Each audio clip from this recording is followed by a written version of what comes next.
ખેડૂત મિત્રો, સ્વાગત છે તમારો ખેતીવાલા યુટ્યુબ ચેનલની અંદર। ખેડૂત મિત્રો, આજના વિડીયોની અંદર આપણે વાત કરવાના છીએ કે જે કપાસની અંદર જે સંશોધનો છે કે અત્યાર સુધીની જે જૂની વેરાયટીઓ છે, દેશી વેરાયટીઓ છે કે સંકર વેરાયટીઓ છે, એની આપણે જે મુલાકાત કરેલી હતી કપાસ સંશોધન કેન્દ્ર, મુખ્ય કપાસ સંશોધન કેન્દ્ર સુરતની અંદર, તો ત્યાં જે અલગ અલગ જે વેરાયટીઓ છે તેનો આપણે વિડીયો એક બનાવેલો છે, જેની અંદર આપણે એની અલગ અલગ વેરાયટીઓ છે, સંશોધનો મુજબ અલગ અલગ જે વેરાયટીઓ છે દેશી છે, એની અંદરથી જે પેરેન્ટ મટીરિયલ દ્વારા જે સંકરિત કરીને જે સંકર વેરાયટીઓ જે બનાવેલી હોય એની આપણે માહિતી મેળવીશું।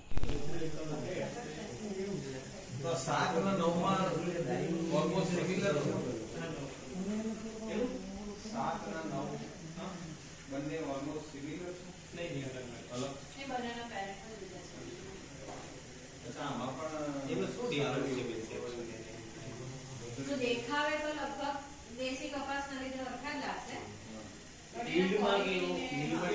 બહુ જાજો ડિફરન્સ નથી। નીલપા બહુ જાજો આની સુધારેલી જાત છે કે અલગ છે એમાં કરેક્ટ અલગ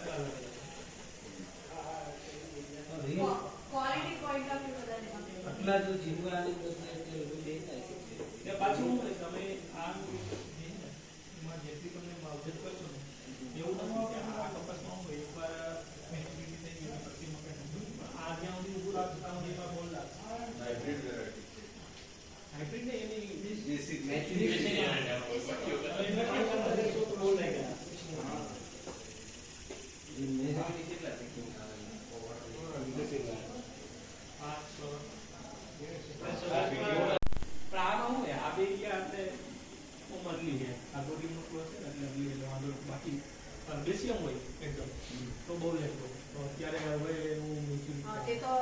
मार्च महीना પછી તો છે એનું અમારે ક્રોસિંગ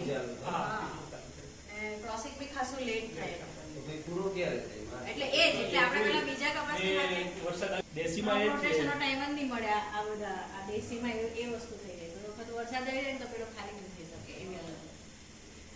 કોસ્ટલ એરિયા ઉપર આપણે વહી હોય તો પવન ને તે વધારે હોય તો આ બધું ખરી જાય। અચ્છા, પવન ને હોય હા ખરી જાય તો એ ખરી જાય કારણ કે જે આપણે ત્યાં તો અનુભવવાનું છે એટલે દેશી ધીરે ધીરે ઓછું થવાનું બધું કારણ